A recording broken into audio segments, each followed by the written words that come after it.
Inside the shark. How dark it was inside the shark. Pinocchio tried to make out where he was, but he could not see a thing. "Help! Help!" he cried tearfully. "Is there nobody here to rescue me?" "There's no escape from here," said a voice in the darkness. It was a tunny fish that had been swallowed at the same time as Pinocchio. "All we can do is wait until we are digested." "Digested? I don't want to be digested," said Pinocchio. "I want to get out of here." "How do you expect to do that?" said the tunny fish. "The shark is more than a mile long, not counting his tail." As they were talking, Pinocchio thought he could see a glimmer of light in the distance.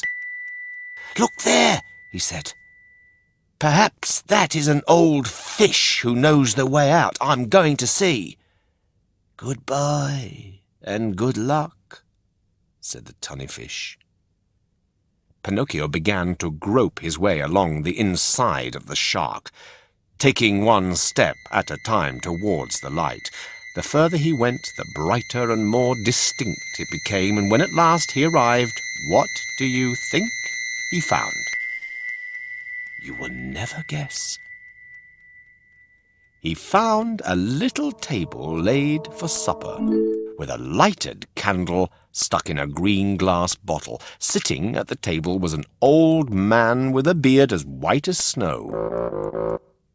Pinocchio opened his mouth in amazement.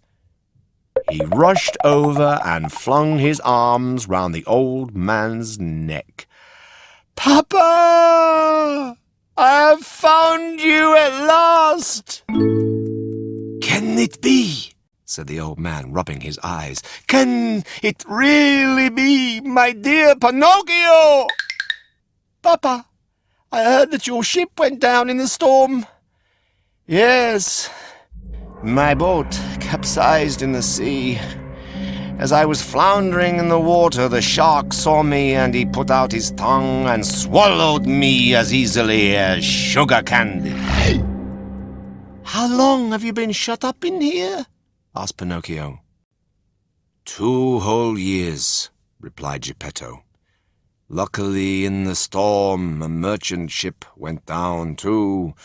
All the sailors were saved, but the boat went to the bottom of the sea, and the shark, who was feeling particularly hungry that day, swallowed it as well as me. I have been living on the ship's stores, but there is nothing more in the larder. And this candle you see burning is the very last one." "Papa, we must escape," said Pinocchio. "Follow me, and do not be afraid." Pinocchio picked up the candle, and, walking in front to light the way, he said to his father, "We must swim through the shark's mouth and throw ourselves into the sea." "That's all very well, Pinocchio, but I can't swim." "You can get on my back, and I will carry you to shore.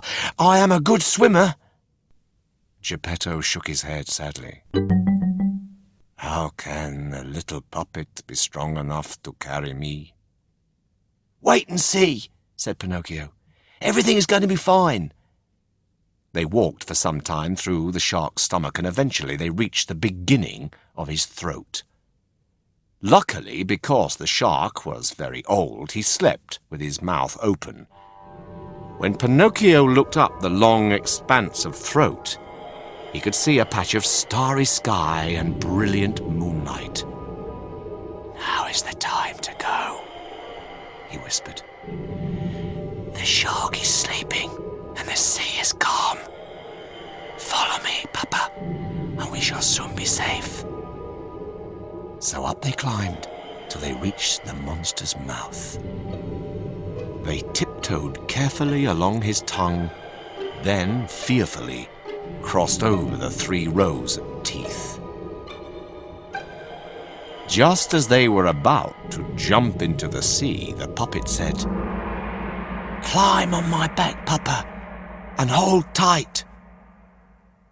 As soon as Geppetto was settled, Pinocchio jumped into the sea and began to swim for shore. It was a long way, and Pinocchio could feel his father shivering. "Take heart, Papa. In a few minutes we shall reach land," said Pinocchio to comfort him.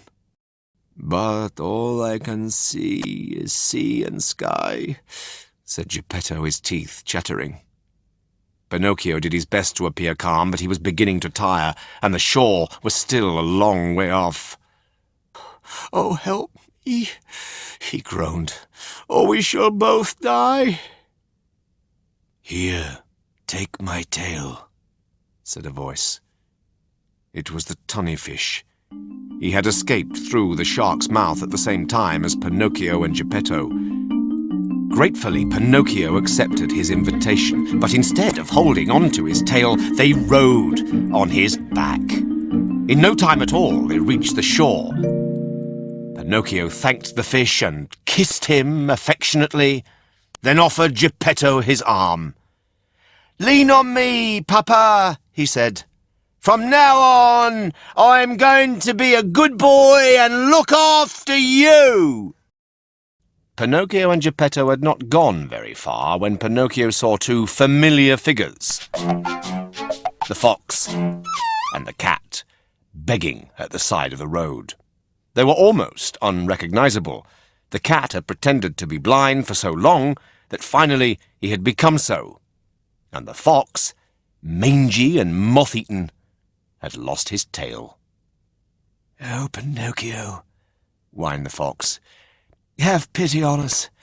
Spare a penny for two poor cripples." Pinocchio was not going to be tricked again. Instead, he led Geppetto to a nearby house and knocked on the door. Can you guess who answered it? The talking cricket. "Oh, great," said Pinocchio, remembering their last meeting and feeling ashamed. "Please forgive me and take pity on my father, who needs a bed and something to eat." The cricket said he would, and that they could stay with him if Pinocchio was prepared to work for his keep. Pinocchio agreed gladly. He soon learned how to make rush baskets that he sold at the market. In the evenings, he taught himself to read and to write. Life was good for Geppetto and Pinocchio. Only one thing troubled the puppet. What had happened to the good fairy? "Oh, haven't you heard?"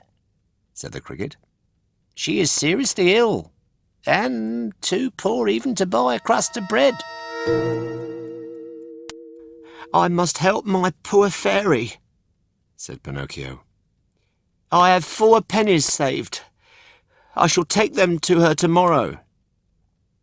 That night, when Pinocchio was asleep, he dreamed he saw the fairy. She was smiling. She kissed him and said, "Dear Pinocchio, because of your kind heart, I forgive you all your past misdeeds. Boys who look after their parents in poverty and sickness deserve praise and love. Be good in future, and you will be happy." At this point, the dream ended and Pinocchio woke up. He blinked and looked around him.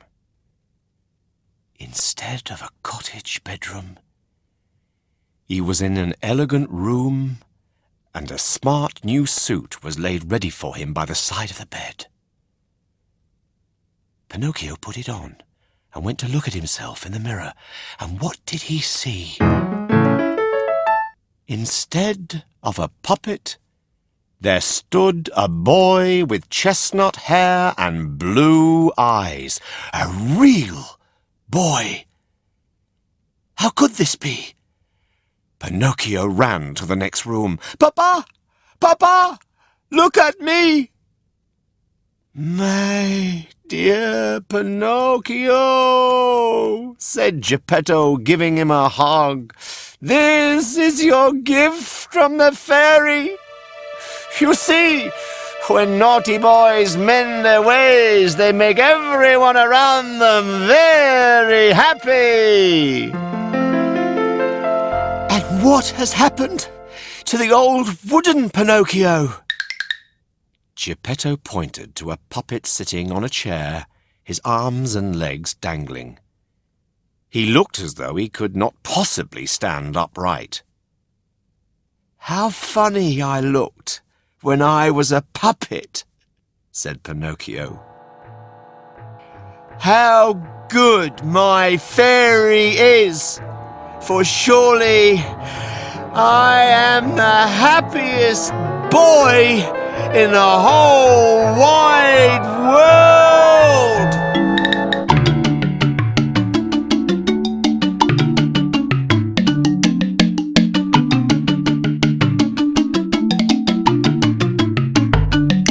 You've been listening to Pinocchio by Carlo Collodi.